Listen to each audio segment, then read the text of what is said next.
Coming up, the accessibility story of CES 2025 in Las Vegas. You're listening to Double Tap, your daily accessible technology show. Now, here's your hosts, Scott and Shaun Preece.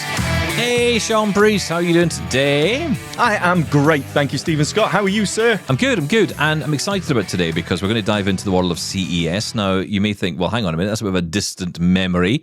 Wasn't that back at the beginning of January? Yes, it was, but you know, I see a lot of other tech publications doing this now. They're kind of having the chance, as the dust has settled, to really dig into some of the detail about CES, what was actually on show. Because when you're at an event like that, and trust me, I know I've been there, it's a wild ride. It's a nightmare to get around. Trying to catch up with everything that's going on while you're on the ground is almost impossible unless you have a team of about 100 people with you, because there's just so much going on. And of course, it's spread over so many different locations.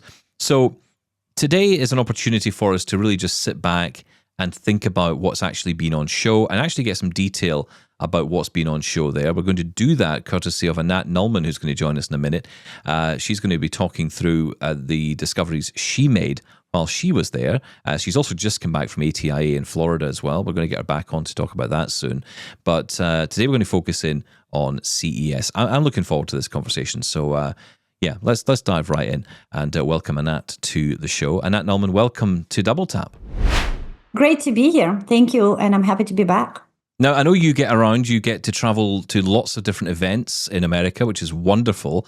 I know you've just come back from ATIA in Florida, and we're going to catch up with you on that at a different time. But since we haven't, as I say, really explored the whole CES accessibility story, I thought it'd be really good to do that. So tell me about this, because of course, CES, as I know myself, because I've been there before, it is a wild ride and it is quite an event to go to. And of course, it's mostly mainstream technology, but it does have a huge focus on accessibility these days, doesn't it? Well, wild ride is an understatement. It's a massive production that happens in Las Vegas in early January every year. Sorry, Anat. Let me quickly just make an adjustment here because something went wrong with the camera. It didn't flick to you. Okay. Let me ask you to, if you can just start that question again, or sorry, that answer again, please. Wild ride is probably an understatement when you describe CES. It is absolutely gargantuous, if there is such a word. It's very overwhelming, but it's also very exciting. And thanks to the CTA Foundation, which is the foundation side of CES, they have made a lot of strides in bringing accessibility and assistive technology companies to the show and really promote that side of consumer electronics. So I was really excited to see many companies, and it's still not a huge amount, but it's growing every year, that build assistive devices for people with disabilities, different disabilities, whether people who are visually impaired, people who have physical impairments, many companies in kind of hearing and speech space, but also seeing mainstream companies that design their devices in a way that they benefit everybody. Universal design, which is how we want it to be. That would be the ideal world. Yeah, absolutely. I remember being there in 2020, and it kind of felt, if I'm honest with you, Anat, it kind of felt that accessibility was tucked up the back of some hall somewhere, and I thought, it doesn't feel like it's getting the opportunity to be showcased in the same way. Mind you, in saying that, there weren't that many tech companies there either.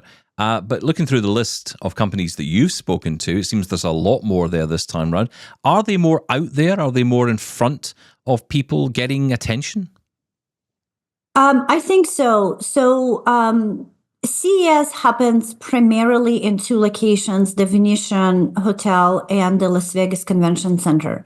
Most of companies in accessibility field are located in what is called Eureka part in the Venetian Convention Center, and they're right there in the front. So obviously, because it's such a huge space, if you go to CES, you want to do your homework and figure out who you want to see, kind of plan your visit. But what I liked about it is that most of the companies I wanted to see were in one place. and they were relatively easy to find. Yeah, and Also, yeah, I was going to say that I mentioned the CTA Foundation earlier, but there's also another organization, AARP, which primarily focuses on solutions for people who are aging. They also making a lot of strides in bringing technology for the elder. Obviously, we know that the elder care and accessibility often go together. yeah, absolutely. And you're there, I guess, with a number of different hats on, right? But I mentioned at the top, you are, of course, the founder of Assistive.Consulting. Tell us about that, first off, before we dive into the companies you spoke to. I have been working with companies building assistive devices for the past 11 or 12 years. First, I worked for two manufacturers of assistive devices for people who are visually impaired. About a year and a half ago, I left the company I worked at and started a consulting business for multiple reasons. One, I felt that with the connections and kind of deep understanding of the industry, I wanted to bring about more impact, and working with multiple companies could allow for that. I also wanted to do some other things like volunteering for nonprofit organizations, serving the blind and visually impaired community, which made it easier to do while I went to work on my own as opposed to being an employee of a company. And right now I have many clients who build technology from, mobility devices for the blind to braille devices to OCR kind of reading devices, to AI solutions, which I'm sure we'll talk a lot more today about, to telecommunications that are specifically meant for people who struggle accessing mainstream technology. And while being fully sighted myself, I have dedicated the big chunk of my career to serving the community, and that's what I love to do. Yeah, and what a great way to represent disabled people as well, right? Because you get to speak to so many people and soak up all that experience, all that knowledge that is out there, and share that with the companies themselves. It's a wonderful story. Right, I want to talk about some of the companies because I love to get to the tech, right? So let's dive right in. And one company which we've been very interested in for a long time, Canadian company, of course, and that is eSight. You got a chance to catch up with its CEO. Let's hear from Roland Matern. Hi there, I'm Roland Matern. I'm the Director of Sales for eSight by Genex Corporation. We're at CES today showcasing our latest product, the eSight Go, which is our 5th generation device. It is designed to restore central perception for individuals with macular degeneration, diabetic retinopathy, or one of 20 pathologies that rob you of central vision. We have a really strong target from 20/80 to 2600. We do really, really well. Then, of course, benefit declines beyond that. We do have a clinical trial published with the previous device that has shown 7 lines of distant acuity, 6 lines of near acuity, and 12 lines of contrast. So if you're a good candidate, we can get you reading again, seeing faces, or pursuing hobbies, and completing tasks of daily living. No, I did just give Roland a considerable increase in pay, it would appear, by promoting him to CEO. He is a director of sales. Just to be very clear on that, as the words left my mouth, I thought, I don't actually know if Roland is the CEO, but that was on me.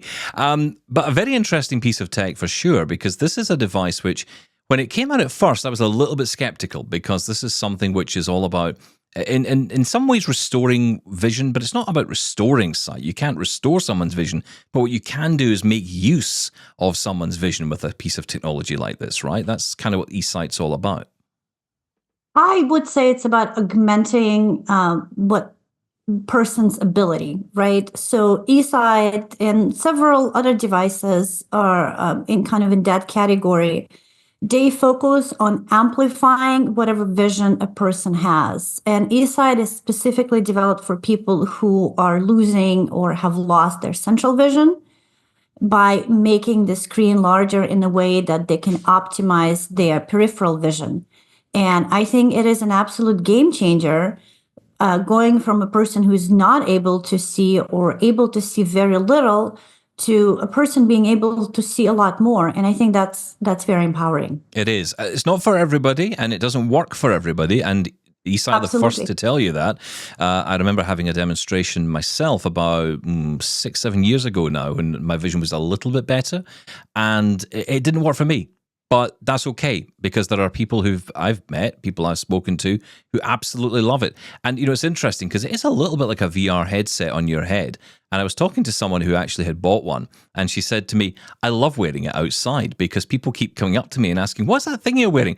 It's almost like, it connects her with other people. And now some people might not like that either, but I think that's pretty cool. Standing out is not always a bad thing, especially in today's world. So, it's a really interesting piece of tech. Very interesting to see how it's going. And of course, a great company to see at CES. Now, another was Lumen. Now, I had the chance to talk to a couple of guys from this company at the Zero Project conference last year when they were in Vienna. But you had a chance to do something I didn't get to do, which was put this thing on and try it. So that, again, it's a wearable. But you tell me, it's a wearable and it helps guide you, correct? That's correct. So this year at CES, just if we take a second and talk about trends, there were two main trends that I've noticed.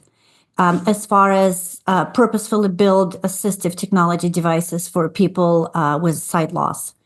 And those two trends are mobility, that includes navigating from point A to point B safely, obstacle avoidance, navigation, those kind of things.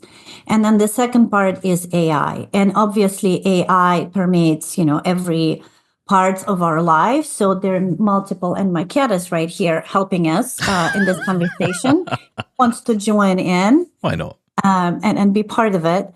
So and like I mentioned, AI, spans across all aspects of our lives. So Lumen is a company in the mobility space. It's a wearable device that you wear on your head. And what's interesting about them is that it provides you a safe path. Well, many other devices tell you where the obstacles are. Lumen actually tells you where the safe path is. And the way it works, it has haptic feedback on your forehead. And so it's a wearable device that you wear on your head, and it doesn't cover your eyes, but it covers your forehead. And the way that it works is that you want to feel that haptic feedback in the middle of your forehead. So if I feel the haptic feedback on my right, then that means I want to move to my right. So the haptic feedback kind of becomes in the center. And I have been following Cornell, who is the CEO and the company, since last year's CES. And last year I didn't get a chance to try it because the line was too long and I gave up. But this year I was quite excited to try it. I took it for a spin across the exhibit hall, which you can imagine was quite busy with many, many obstacles. Yeah. And I got blindfolded. As a sighted person, they said, if you really want to experience Lumen, you have to get blindfolded. Of course, I have zero blindness skills, so it was pretty nerve-wracking. But I'm happy to report that while I was walking, I felt quite safe because all I had to do is just follow that haptic feedback, which wasn't, difficult to learn. I kind of got it right away. Obviously, everybody will have different learning curve. And, my experience, again, as a sighted person is going to be very, very different than an actual user of the device. I mean, it's quite scary, if you're blind, not having something physical, a guide dog to hold on to or a cane to use for a mobility aid. That can be a little bit nerve-wracking. And people I've spoken to who've tried it have said, yeah, it's a really interesting concept, an interesting idea. And it is still kind of at that prototype stage, isn't it? I mean, the version that's out today is not the one people would likely buy. From what Cornell told me, is they're pretty close to launch, initially in Europe and then in the US, but it's not the final version yet. They're still fine-tuning, and I think especially with mobility devices that can potentially put people in danger, it's better wait. Yeah, absolutely. And not be sorry later. So it works really well. Now, whether it can work without a white cane or a guide dog, I'm not sure. I think I would be more comfortable having a white cane or a guide dog in addition to mobility device, which is how most other devices are developed. But again, the time will tell. And I know that Lumen has done a lot of testing with the community. And so we'll see. Yeah. I mean, I'm with you. I would much rather have my cane with me anyway, but I do like the idea of getting more information. That's the key, right? Getting more information, especially chest height, head height. I want to know if I'm going to walk into a branch. I mean, I once walked into a ladder that was hanging off the back of a van. It was on top of a van, and, I didn't realize it was there, obviously. So, these are the things your cane cannot pick up. Your dog won't see. So this is where this technology can really come in. Yes, absolutely. So Lumen specifically can detect objects from floor to kind of ceiling or, like head level or slightly above your head. But the idea of many of the devices of this type is to really supplement your primary mobility solution, which is either a guide dog or a white cane. And guide dog and white cane, assuming the person has proper O&M skills, can help protect the person from obstacles that are floor to about chest level. And the mobility devices pick up where the primary mobility solution cannot, so chest level and up. Yeah. So with Lumen, it can do both. Very interesting indeed. The space is getting more interesting by the day, especially with AI and how people are using AI to develop these solutions. It feels like in some ways, I don't know if you've noticed this, Anat, but I sometimes feel like there's a rush to obviously develop AI and make it, great, wonderful, and terrifying all at the same time. But when it comes to accessibility, there's loads of people who've just thought, do you know what? This would really work. This would be great for disabled people, and in our case, blind people. I think the key is to involve your target audience from the get-go. And not say, hey, I'm a sighted person. I have this great idea. Let me develop a product for a person who is blind. That approach doesn't work really well because as sighted people, we have different needs. And while we can certainly empathize, we don't have the same lived experience. And so what many of the companies that I work with engage their community, their potential users from the onset and develop devices for them, with them, and not just push something on them. Now, as far as AI goes, I think it opens a lot of opportunities that in just a not very even distant past were science fiction. So ability to ask questions, for example, one of the companies I work with, WeWalk, that just released its Smart Cane 2, you can ask WeWalk, hey, can you take me to the nearest Starbucks? I live in the US, so I use Starbucks. Yeah. If I were in Europe, I would say some fancy coffee shop. But let's say, take me to the nearest Starbucks. And you can talk directly to your cane, or you can use a headset and talk to your headset, so depending on your preference. And then the cane will tell you, there are 5 nearby Starbuckses, and I'm going to list them in the order of proximity to you. And I'll say, okay, let's go to number 1. And by the way, does it have, muffin with egg and bacon on it, right? So it's that level of detail and being streamlined and kind of talking to one device versus using, 10 different solutions. I think that's what AI enables. It's that efficiency. And we know that when a person has a disability, sometimes it takes a little bit more effort to perform certain tasks. And I think AI makes that simple and levels the playing for people. It puts all the tools in one bag. It really does. Because instead of having to have a device for this, a device for that, you've got your mobility aid, you've got your phone, you've got your headset, you've got your this, you've got your that, you've got the next thing. You can bring it all into one device with WeWalk, which is really cool. Now, on a similar vein, and it seemed last year was the year for this kind of new style of mobility aid that was coming out. We saw smart canes, and then we saw this device from Glidance. Let's hear from Amos Miller, the guy in charge over there at Glidance. And it's a very interesting product, of course, Glide. Let's hear from Amos.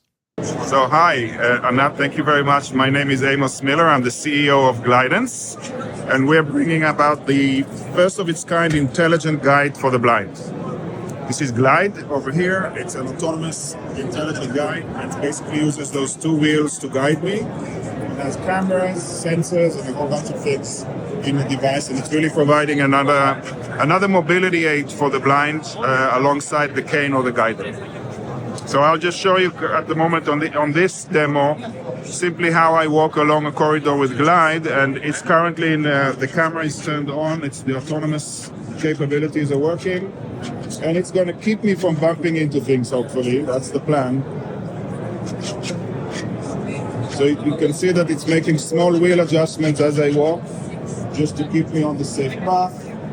It's taking these few little turns. Now it's put the brakes on because something has happened in the front of it. Yeah, there were people walking. Yeah, so if somebody jumps in front of it, it just puts the brakes. But otherwise, it tries to look for a path and just guide me on this path. Oops, another brake. Yeah, so that's really I'm using it now in freestyle mode, which means that I'm telling it where to go, but it's just keeping me safe as I'm walking. Basically, I'm just using it as a mobility aid.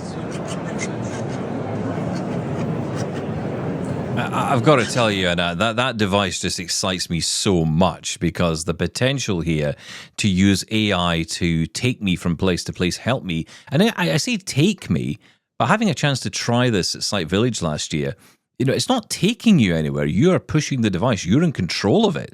You are pushing the device. It is helping guide you by taking you left, right, as Amos was saying there. It's guiding you through a throng of traffic or whatever it is you're trying to get to, especially at CES. I can only imagine the challenges of getting through. I loved, for example, when someone stood in front of it, it just braked. And I love that. That's just amazing. It is incredible technology. Did you get a chance to get hands-on? What was your take on it? I did. I like to think of Glidance as a partnership, right? It's you and this robotic device that you have this union with, right? So while there are different modes there, right? So in the mode that we just saw in the video, I as a user can basically walk wherever I want to go, and Glidance will keep me safe from bumping into people and other obstacles. But it will stop me automatically. It's like a car when it brakes automatically, right? So it's not just me walking. It's also the Glide telling me when to stop, when I need to stop to keep me safe. So I think it's quite exciting, and I think the best thing about kind of the explosion in an AI and just it's the options that we have now, right? Or the options that the users of these devices have. Yeah. Because different people have different needs. Somebody may prefer the Glide, somebody may prefer WeWalk, somebody may prefer Lumen, somebody may prefer Bipad, which is another company I work with, and it's a wearable device that you wear on your shoulders. And it has obstacle avoidance, GPS navigation, AI, kind of all of these features together. And the best thing is we have all of these options. And part of what I try to do is to how these companies bring their technology to market on one side, but also put information out there with the video reviews that I do, to bring awareness to different solutions so people can be educated and make the best decisions for themselves as far as what can benefit them specifically the most. And let's be honest about it. You can tell someone all day and night about something like Glide, but until you actually see it in action, you don't really understand it. I could not get my head around it until the first demonstration videos came out from the company, and then I got hands-on. But even before the hands-on, I at least had a sense of, okay, this is how this thing works. Because there are just so many questions, especially from someone like me who may consider buying one of these down the line. What on earth is this thing capable of? What can it do? And of course, then we start to learn that, and we want it to do more and more and more, because that's what we want. But that's the joy. And of course, the company do listen, and Glidance really do listen to the community. Just to your point, I think part of what the companies need to do is to show up in more events where a lot of potential users go to and do demo days. And many of them do. Unfortunately, because, all of these companies are startups, it becomes financially challenging to be everywhere. So we're trying to, maximize that ability to see devices through big conferences. Like CES, for example, is not necessarily a conference on disabilities, but I was really excited to see the growing number of companies in accessibility and kind of assistive technology that are there. And, there are other big events coming here or just happened, like ATA and CSUN in the US, Sight City in Europe, and many smaller ones. So I think companies just absolutely have to go there and exhibit their products and have as many potential users put their hands and, faces and, other parts of their body on those devices so they can actually try them and get a feel for them. Because like you said, when you can't see or you can't hear or you have other sense, that's impaired, you have to experience it in a way that is meaningful to you. Why do they go to CES? Is it about attracting investors? Is that the kind of aim for someone like Glide or a company like Glidance going there? So I can't speak for Glidance specifically, but I think in general terms, there are several reasons to go to CES. One is potentially attract investors. Two is to participate in different pitch competitions and get feedback from investors, even if there is not necessarily a monetary award, but get feedback, get recognition. Network with companies, with organizations, like I mentioned, AARP, who's becoming, a player, and CTA Foundation, and many others. Some companies are looking for parts, especially if those are complex, also mechanical devices in addition to software and AI. That's a great place to find components and strengthen relationships with suppliers. And it's hopefully the accessibility will become even more major part of those mainstream events, so we can really implement that universal design approach rather than thinking of accessibility as an add-on post factum. 100%, absolutely. And of course, when it comes to Glidance, they got on the Today Show on NBC, which was quite amazing. They got featured there. Great recognition. Let's talk about Make Sense. You had a chance to talk to them. I'm Robert Quinn, I'm the CEO of Make Sense. Make Sense is a company that's developing very, very precise outdoor navigation tools for people that mind. This is a prototype device we've made called Vector. It pairs with your smartphone and is able to guide a person very, very precisely through space using a combination of computer vision from the iPhone and what's called RTK GNSS from the device itself, which is a very precise GPS. We've got a demonstration here we can show you where we've got a bit of a game here where we have this virtual point in space trapped, this stripy ball here. No matter where I move the iPhone, it's changing the orientation of this dial. And so this would typically be affixed to someone's chest. And so as they're walking through space, it will constantly be retargeting new areas, and the device will point them towards that area, and they're able to follow the guidance of the device to get amazingly, very, very precisely. And if you kind of pan the camera around behind you here, this is an example of a person walking in our lab.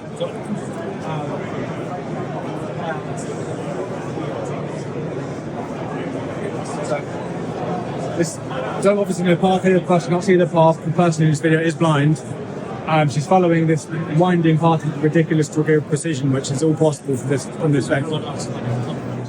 So am I guessing from that what we're talking about some kind of virtual mapping essentially that can be done? So this could be used in a building, for example, to help you go from one place to another. Is that the idea of this?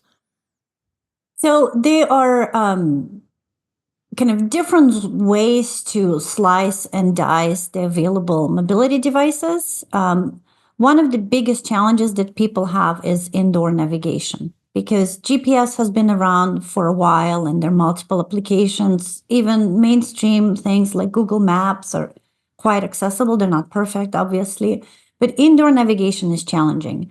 So with Make Sense, it's what it is it's like a handle. And you think of a compass that has a needle. And on that handle that you hold, which is, light and quite inconspicuous, there is this kind of like a tongue, like a little piece that's almost sort of like a needle of your compass, and you put your thumb on it. And as you navigate, right, and it's connected to your phone, and there is a map, there is an app, and in the app you say where you want to go. That needle on the device, and it's not sharp, but I'm just calling it as a kind of a needle of a compass, basically tells you where to go. I'm not sure whether it works indoors, but it certainly works outdoors. And I know that the team is working really hard on making it available in any kind of environment. That's wonderful. I'd never heard of it. That was a brand new one to me. And it's what's wonderful about it, showing up at CES is that we get to talk about it. Yeah, one of the great things about CES, as opposed to like accessibility and assistive technology specific shows like ATIA, Side City, CSUN, is CES has a lot of companies that don't have a product out yet. You have some companies that are in the alpha stage, in the beta stage, in the state they're just about to release their products. So you get a sneak peek of what's coming. Yeah. And for me, as expert in the field, or I like to think I'm an expert in the field, it's really exciting to learn about all of these new things that will be available soon, so we can start talking about them and helping the companies spread the word. Now, something that is out right now and is available to buy, and we had one of our listeners get in touch with us, Kevin Chow, who sent us in a little video of him testing this out and loving it. I know you did too, and that is the Lotus Ring. Let's hear from the man who developed this. I'm the founder and CEO of Lotus, previously managed a division at Apple, and today I'm here to show you the Lotus Ring, which for people with physical disabilities, made this wearable ring called the Lotus Ring that controls objects at home with a point and a click. But unlike traditional smart home technologies, unlike say Alexa, there are no apps, no rewiring, and no internet. It's completely offline. So, can I get a volunteer? Would you like to try? Okay. So, are you right-handed or left-handed? Okay. I'm gonna eyeball your finger size. So we recommend your pointer finger. Perfect. The black strip is like your TV remote, and you push this button with your thumb. So here, if you come by and close your fist and aim it in that direction and just push the button and let go. There you go. This is it. Go ahead. That's it. You are officially trained. And that's it. That's all you do. You just point the device, the ring in this case, at whatever it is you're wanting to action, and that's it. It just turns it on because, as Deval says there, this is something which goes over, in this case, a light switch. Honestly, Anat, the potential of this is huge. I think this could really go far, don't you? I'm absolutely enamored with what Lotus is doing. I met Deval at CES last year, and we kind of stayed in touch, and we invited him to participate in a pitch competition here in Silicon Valley that they actually won, and they were competing against purposefully built assistive technology companies. So having a company that is mainstream, that has developed its product with such elegance and simplicity that it works virtually for anybody, I think that's the future. It's commemorable. It's how we should be building products. I always use Lotus Ring as an example, and I think at some point I'm hoping it will become, your standard, design school, industrial design, product design school kind of use case of how to do things right. And so Deval, you didn't show it in the video, but Deval has a personal story where he was struggling with mobility. And one day, as he says the story, he was laying in bed and he really wanted to turn off the lights in his room. And it just felt daunting. And then he decided, why should I struggle with such a simple task. And I think that's how the idea of Lotus Ring came about. And they implemented it beautifully. So every time I see Lotus Ring, and they go to a lot of actually accessibility and assistive technology conferences, which is kudos to them, I always make sure to stop by and give them kudos. Absolutely love their philosophy and kind of their approach to market. I think it's genius. I just think it's wonderful. I agree. Yeah, I mean, I immediately, like we do when we like something, I immediately think of all the things in my house that I could use this for. I think about my mum, who's elderly now, and she could really do with some help around the home with, turning off lights and trying to ask her to explain or talk to, I call her Lady A, because if I say her full name here, we'll be in conversation with her. It would just be so much easier, wouldn't it? Just be so much easier just to say, okay, all you have to do is tap this ring. That's it. Well, I think you nailed it, right? It's not just for people with disabilities or without disabilities. It's for people with different abilities. It's for people, right? Because we're all people. We're all people, and we all consume information differently. We interact with our environment differently. And having something so universal, I think is genius. And, let's be honest about it. We've been talking about it on the show recently, the challenge of using a lot of this smart technology. You go into a store and you say, I want a smart bulb or a smart plug. Will it work with my device? I mean, you have to know that it's going to connect to that device in the first place. You have to have all this assumed knowledge about what it means when it works with Lady A or works with Lady G or Lady S or whichever one you're Mr. S or whatever one you've got, right? The options are there, but you need to understand how all that clicks together. And that can be a challenge for a lot of people, including me, and I'm in this. I go in, I'm buying these things. I don't know if it's going to work with my HomePod or work with my Echo or work with my Google Home. I don't know. And I have to hope and assume and research. But if you're just going in as a consumer, you don't have a clue. All you want to do is easily turn off and on a light. This solves that problem. And you don't have, as Deval says, no internet, no apps, nothing. Absolutely genius. I just can't talk it up enough. Well, this is, I think, the flip side. On one side, you have really advanced AI, and you have very futuristic capabilities that are happening today and now, versus kind of taking a look and realizing that you don't always have to use all of that new stuff. You can use sometimes older technology where you can achieve sometimes better results. So again, options, choices, smart design, and design with all of users in mind. Let's move on to another interview that you did, another short video that we've got here from you. And of course, all of these videos are available on your social media. We'll link to that. And of course, tell people how to find you a bit later. But this is Mouthpad I wanted to talk to you about. Hi, I'm Corbin with Augmental, and we make the Mouthpad. It's a smart retainer with a touchpad for your tongue and accelerometer and gyroscope for head controls. So with it, you can control the cursor on your smartphone, on your computer, or any other Bluetooth connectable device. And primarily, we're working with people with severe hand impairment, and we're prototyping wheelchair driving at the moment, as well as silent speech interfaces. Now, this sounds very interesting. Am I guessing that this is like eye control, but with your tongue? Is that how this works? That's exactly it. So if you think about kind of like a retainer, right, that you wear in your mouth. So this thing is relatively small, and it's mouth pad, pun intended, that you wear in your mouth. And it touches kind of the top of your mouth from the inside. And then you navigate or you control it with your tongue. So for people who are quadriplegic or have other challenges, or like have, no arms, no hands, or not able to control their arms or hands, this is a fantastic idea. And it's think like a mouse that you can control any kind of like websites or, any like tablets, any electronic devices with just your tongue.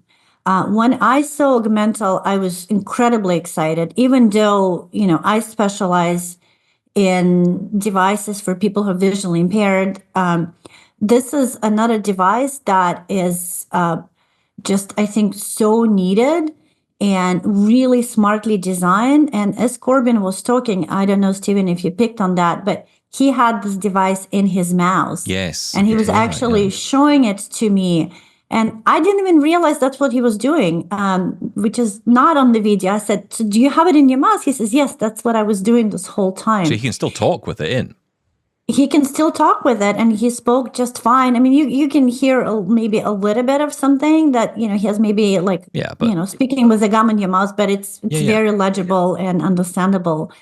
So I actually, when I posted this video, an acquaintance of mine, she pinged me and she says, I use this device, and there was a video of her using it.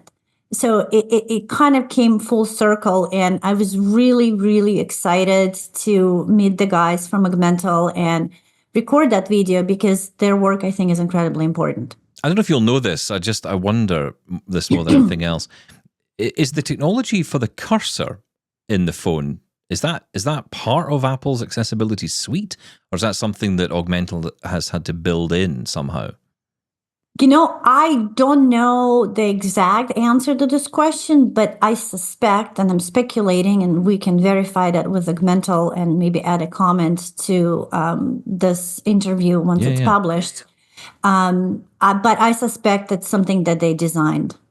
It's very interesting indeed. I mean, again, just wonderful. Because, the other side of this coin is, we tend to talk about disabilities in isolation of themselves. So we talk about blindness technology, we talk about people who are deaf, we talk about physical conditions, physical disabilities. But of course, many people have multiple disabilities as well. Correct. So deaf-blind people is the obvious jump, right? So, you think, okay, that's one reason why Braille is so popular among the deaf-blind community, whereas, blind people, it can be almost an optional thing. So it's really important to understand that. And again, it comes back to that central point. If you design for one, you design for all. There's a huge debate in our community at the minute around what fully accessible really means. That is a challenge, because you can absolutely make something accessible over here in one way. And I heard someone the other day talking about a device, which was something they wore on their arm to test, I think it was to test glucose or whatever it was. And they were talking about how accessible it was. And they talked about the fact that it was really useful to this particular person who had this particular condition. And the first thought I had was, how accessible is the app to a blind person? If it's not accessible to a blind person, is it fully accessible? Arguably it is to the people who need it, but also it's a challenge, right? This is an ongoing issue, and that's why I guess you promote inclusive design so much. Right. I think if, all the companies subscribe to universal or inclusive design principles, we probably wouldn't have much of assistive technology, because assistive technology is really meant to fill in the gaps where the mainstream technology can fulfill. And obviously there will be some devices, like mobility devices, that address very specific needs, whether it's mobility for people who are visually impaired or mobility for people who are physically impaired. You and I don't need a wheelchair, so it's something kind of unique to a particular group of people. But there are other things like Lotus Ring that, almost anybody can use, assuming, you have a hand or, ability to move your fingers. But, like you said, there's never going to be 100% universal accessibility for everybody. But I think it's a goal that we can strive towards too. Yeah, I agree. And here's one that's interesting. So this kind of gets back into that market of smart technology for the home. Something we've been talking about on the show recently, actually, and this was just perfect timing. We've had a lot of people getting in touch saying, okay, talk to me about accessible smart locks. What is out there that I can buy, that I can put in my house, that I know is accessible to me? There's a genuine fear, I think. I have it as well. When you buy a product and it's, let's say, not from an assistive technology company, it's from a mainstream company and it's accessible, there's a fear that accessibility will fall away. The story of Sonos last year is a perfect example of this. A company that really devoted a lot of time and effort to accessibility. And that accessibility was lost when a new app came out and it was not accessible in any way. And suddenly blind people were left cut out of using very expensive home entertainment technology. So that's a real fear. So when we hear about a company that's doing great things in this space, we're all in, we're all interested. As long as they keep it up, I always say that. You've got to remember, you cannot forget accessibility. It's not a one and done deal. You've got to absolutely build it in, but you've got to maintain it. You've got to maintain it like you do the product itself. Love it like you love the product. But this is the smart lock. Let's hear more about this. So we have here the X Things Mission Ultra Lock series, which is a completely wireless smart lock that does not have any type of buttons, does have a physical key that you can use. More importantly, it operates in a way where you just need to have your phone nearby and it's able to unlock your lock, making it one of the easiest smart locks that you can use because it is fully accessible for all individuals, regardless of their disability or other type of barriers they may have opening up their front doors. Now, when someone says that, I immediately, radar start going off saying, okay, is this fully accessible? Now, am I right in saying Tim himself is blind? So, really interesting stories. It's just actually a cute story. Tim is a friend of mine, and we were going to meet up. And I said, Tim, I'll come to you. Where are you? And he says, I'm next to this company, XReal. So I looked it up on the CES website, and I walked there. And he is engaged in deep conversation with the founder, the marketing director, and a few other folks at XReal. And he says, check it out. So we started talking to the folks at the company, and we both felt that it's another example of something like a Lotus Ring, where they've designed a completely mainstream product, but with people with disabilities in mind. Again, that universal design principle that is so, so important. And, you hear me preach about it. I've turned into a preacher of universal design.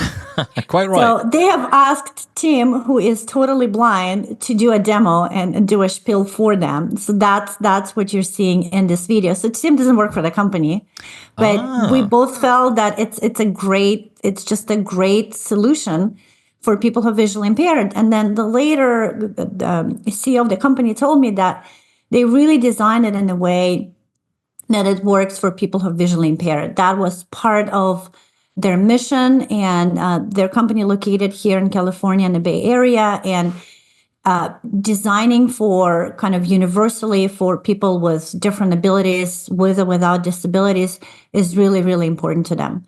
So I wish more companies will take that approach. That's a great story. That's absolutely wonderful.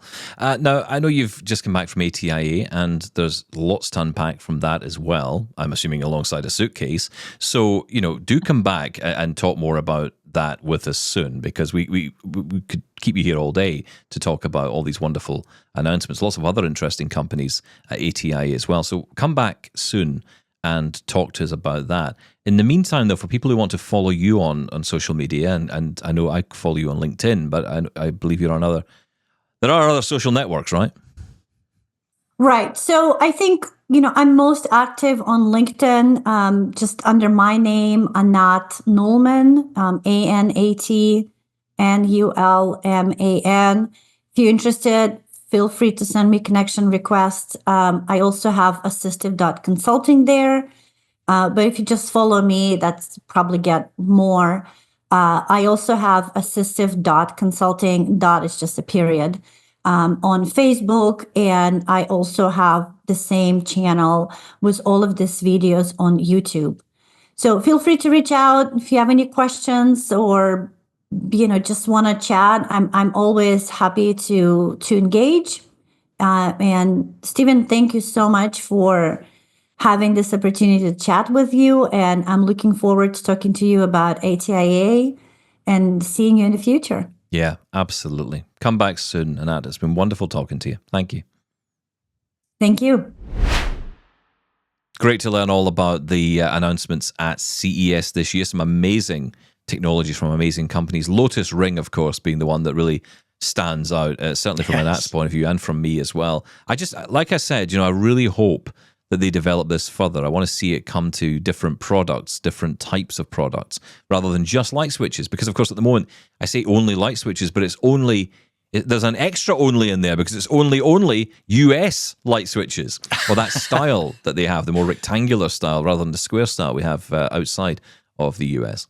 Yeah, but it shouldn't be a big deal. It's new moldings for different fittings across the world. But it's so interesting how this one has caught on. It's really caught the imagination of, well, not just our community, but the mainstream as well. Everyone can see the utility in this. The ease of use is its selling point, and it's so cool. Yeah, absolutely. No, look, I know I mentioned this last week, but I just wanted to bring it back because I remember, and it's funny, it's still in this box. This just tells you all you need to know about me. I bought this Sateki USB hub for my Mac, and I kind of mentioned it, and I said, it gives you 3 extra USB-A ports, gives you an SD card slot as well, and you probably went away thinking, so what? It's just a USB hub. Who cares? That's exactly what I thought. So what, Stephen Scott? Yeah, so what? Well, that should become a new feature. So what, Stephen Scott? But here's the thing. What's cool about this, and if you're watching on YouTube, you'll be able to see the product. I'll hold it up to the camera so you can see it. If you're listening, I'll describe it for you. So essentially, this is a USB hub, but the design here is quite interesting because it is a square design built to sit perfectly beneath the new Mac Mini with M4 chip, right? So the new design M4 Mac Mini, it is perfectly designed to be sat on top of. So you just put the Mac Mini on top of this, and it sits there, and it connects with a cable at the back, so it's out of sight. And that's it, basically. That's the kind of selling point here. Yes. Now, the new Mac Mini, I seem to remember this in my head as very Apple TV-like, that sort of shape and size. Yeah, just a little bit bigger than an Apple TV now. A little bit bigger, a little bit thicker. Okay. Does it actually... Yes. Does it... Big and thick. A little bit thicker. Does it sit... Thick as mince, as my mother used to say. Stop it.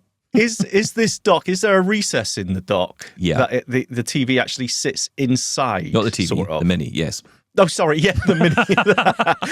the Mini sits inside it. It doesn't just sit on top of it, right? No, it kind of sits. It's kind of cradled by it in a way. So it's got that little cradle. Circular. Perfect. Yeah. Yes. So really nice. Now the cool thing is, of course, it does have those 3 USB-A ports in there. It's got that SD card reader as well.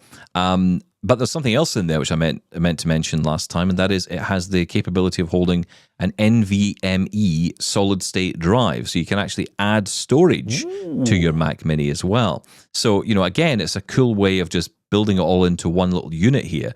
That's what I quite like about it. I do like the fact I can add extra storage to the Mac. NVMe SSDs, goodness knows what that stands for.